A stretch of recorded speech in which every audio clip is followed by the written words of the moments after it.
Hastings, Oklahoma. I'm Amanda Simcoe in the Galley Sink Test Kitchen at Kitchen Ideas. We are here with chefs from the Cherry Street Farmers Market. Market opens this weekend, and we have just enjoyed a fantastic first course from Chef Terry Fermo. What'd you guys think? Excellent. We paired that course with the Hermit Crab Viognier. It's Australian. It's 2011. If you want information, you know where to find it on the bottom of your screen. And next up, we have a salad course. Chef Valarie Carter is joining us this evening. Valarie is going to be doing some demonstrations this summer with the Cherry Street Farmers Market, correct? Yeah, I have signed on to do just a series of demonstrations, and maybe we'll try to exploit some of those underutilized products, as well as maybe do some things that are a little more kid-friendly to kind of get kids introduced to produce, because that's such a hard thing for us right now with all the chicken nuggets and hot dogs that they love so much. Fantastic. Let's talk about what you've got for our audience here this evening. Okay, so tonight for the salad course, you're just going to have some local greens with a roasted red pepper vinaigrette, a little cheese, a couple of cheese rounds that are a fresh cheese mixed with a blue brie, Senegar.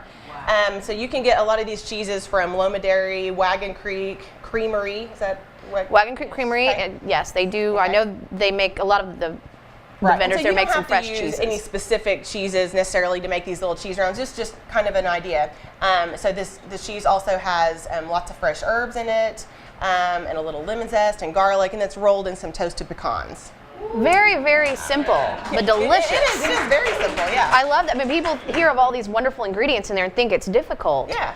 But really, it's... Right. So we're going to demo the vinaigrette tonight. Okay. Okay, and so the vinaigrette is really easy. So imagine, this is looking a little harsh right now, but imagine at one point that this was a bright red, beautiful bell pepper. So it's been roasted over an open flame, and sometimes I do it over an open flame, but sometimes I just broil it in the oven. If, like for tonight, for this vinaigrette that I made for you all, not demoing it, it wasn't practical for me to sit there and turn it over and over. So especially for 30 people. Right, for 30 people, exactly.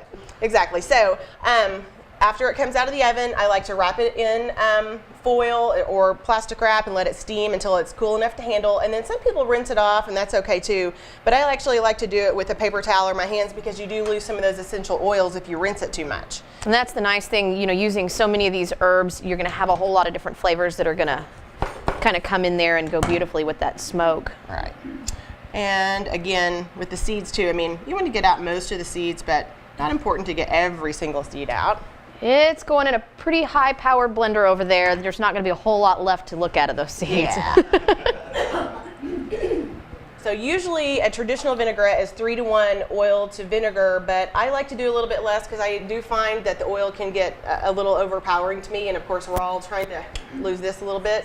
So the roasted red pepper puree is actually going to take place of the body for that olive oil, and I don't actually mind the extra acidity that you get from having the 1-to-1 rather than the 3-to-1 anyway. So this is just red wine vinegar, a little pinch of salt. Salt is good. Or a lot. Okay, and some freshly cracked pepper. We might have to pretend that I did this for like 3 minutes, because I would normally do a lot of pepper. And sometimes I change up this vinaigrette and I'll put like the zest of half an orange and the juice from it to give it a little citrusy flavor. I think that's great. Start out kind of slow. Sounds good.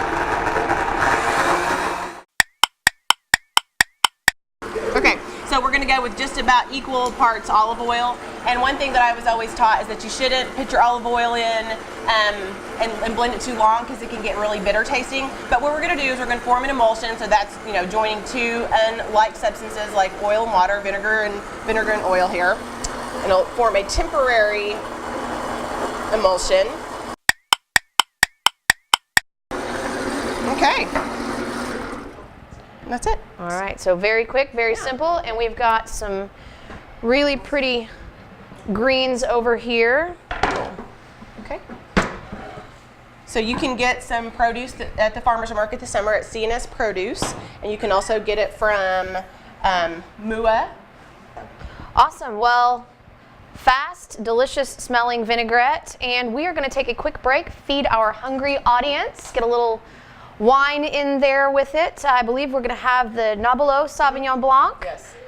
And if people want to follow the Busy Kitchen Okay, so you can go to Facebook and find The Busy Kitchen, and then you can also just go find me on Facebook, which I'm Valarie Carter, and it's 2 A's, V-A-L-A, Carter. And then also you can find me on Instagram. Wonderful. Thank you, guys. Chef Valarie Carter, thank you for joining us, and we will be right back. Butter on it, just for a little. I mean, what would go better with butter? Yeah. It's kind of like bacon. It's cow's version of bacon. Is butter. Absolutely.